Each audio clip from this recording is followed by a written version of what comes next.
Well, Albuquerque celebrated the first Allegiant air flights to take off from the Sunport today. Elsewhere, that airline has been making headlines for travel troubles. News 13's Lizzie Mitri is live tonight at the Sunport. Lizzie? Dean, it's official. The signs are up marking the new airline's arrival here to the Sunport. Most of the travelers we talked to today were very excited, some a little nervous because they didn't know that much about Allegiant Air. Travelers packed their bags to take off on the first Allegiant Air flights to leave the Sunport today. They say the biggest reason they chose Allegiant because of the price. It was very reasonable. I do a lot of research, so I was online. This was the lowest price that we could find out there. It was a great deal, and it was an exciting thing to try.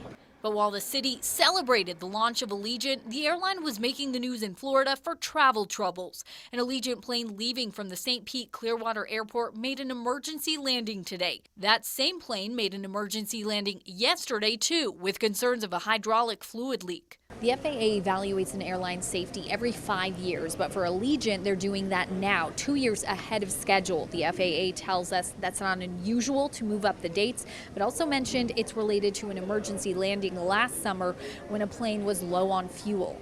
Former NTSB and FAA investigator Alan Deal wrote a book on air safety. We're talking about relative safety here, and it appears that at least the FAA is concerned that Allegiant might not be up to the standards of most of the other airlines. In November, this Allegiant flight was diverted to the Sunport after a pressurization issue.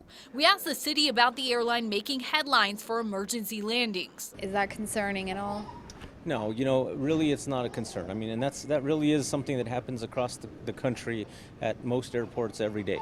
Travelers here are hopeful. We're just excited to get on the flight and get to Vegas. More than 300 people flew out of the Sunport with Allegiant today, taking nonstop flights to Austin and Las Vegas. The airline tells us its priority is passenger safety. Back to you. All right, Lizzie, thank you. The airline also says it welcomes the FAA's review and feedback. The FAA expects to finish the airline's evaluation by the end of the month.